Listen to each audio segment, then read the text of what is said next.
આજે તો માથું ધોયું અને અઠવાડિયું થઈ ગયું છે, એટલે આજે તેલ લગાવવાનો દિવસ છે. તો જો અત્યારે મારા કોરા વાળ છે તો આમાં તેલ લગાવવાનું છે. તો જોઈએ હું તેલ કઈ રીતે લગાવું છું. મારી મેથડ થોડી અલગ છે, એટલે તમને કહું છું કઈ રીતે. જો ગરમ પાણીનો એક મોટો વાટકો હોય ને એ લઈ લેવાનો, પછી એમાં ગરમ પાણી લેવાનું અને એની અંદર નાનો વાટકો મૂકી અને એમાં તેલ નાખવાનું. એટલે તેલ ગરમ થઈ જાય, થોડું હાથ અડાડી શકાય એવું. તમે ડાયરેક્ટ ગરમ કરશો ને તો તેલ પણ બળશે અને વાટકો પણ બળશે, પણ આવી રીતે કરશો ને તો મસ્ત રીતે ગરમ તેલ થઈ જશે. જે તમે લગાડશો ને તો તમારી પાથી પાડેલી હોય ને એમાં મસ્ત મસાજ કરી શકશો. અને ગરમ તેલ હોય ને એટલે તરત જ બ્લડ સર્ક્યુલેશન વધી જાય અને એનાથી વાળ છે ને સારા રહે. એટલે આવી રીતે ગરમ તેલ હોય ને ત્યારે જ મસાજ કરવાનું, એટલે વાળ માટે બહુ સારું રહે. નોર્મલી બધા લોકો રોજ તેલ લગાવીને રાખતા હોય છે, એ પણ કરી શકાય. પણ હું માથું ધોવાના આગલા દિવસે તેલ નાખું છું. અને જો તેલ નખાઈ ગયું છે, મીન્સ કે ગરમ થઈ ગયું છે, હું નાખવા જ બેઠી છું અને ઓલમોસ્ટ નખાઈ પણ ગયું છે. તો જો આ ગરમ તેલ છે, અને ગરમ એવું કે હાથે અડી શકાય, માથામાં પણ અડાડી શકાય. તો એવું તેલ નાખીએ ને તો એ બહુ સારું રહે. જેમ કે કેમ ગરમ પાણી પીએ આપણે પેટ માટે સારું, એવી જ રીતે તમે થોડું ગરમ તેલ નાખો ને માથામાં તો એ માથા માટે સારું. તો જો આવી રીતે મસાજ કરવાનો.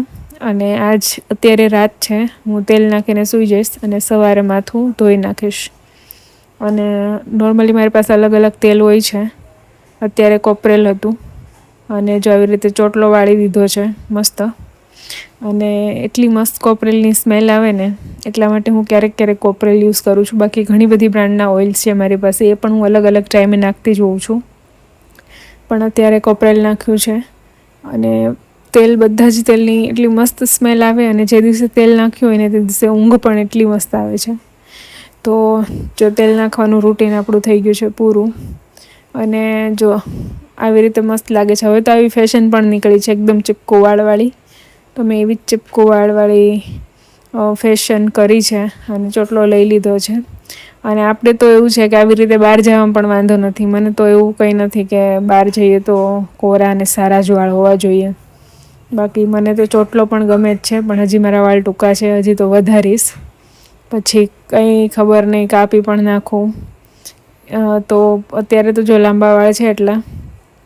અને તેલ નખાઈ ગયું છે. અને આવી રીતની જે ફેશન હોય છે, ફેશન શોમાં પણ આ ટાઈપના માથા ઓળેલા હોય છે, જેમાં સાવ ચીપકું સ્ટાઇલ કરી હોય છે. તો આપણે તો પહેલેથી આ સ્ટાઇલ છે સ્કૂલમાં જતા ત્યારે પણ. અને એટલે જો આવી સ્ટાઇલ કરેલી જ હોય છે એ લોકોએ, જેવી રીતે વચ્ચે પાથી પાડીને. તો મને તો સ્કૂલમાં પણ 2 ચોટલા લેવા બહુ ગમતા હતા. અને અત્યારે પણ જો આ ચોટલો મસ્ત લીધો છે ને તો બહુ ગમે છે. અને આ તેલ નખાઈ ગયું છે.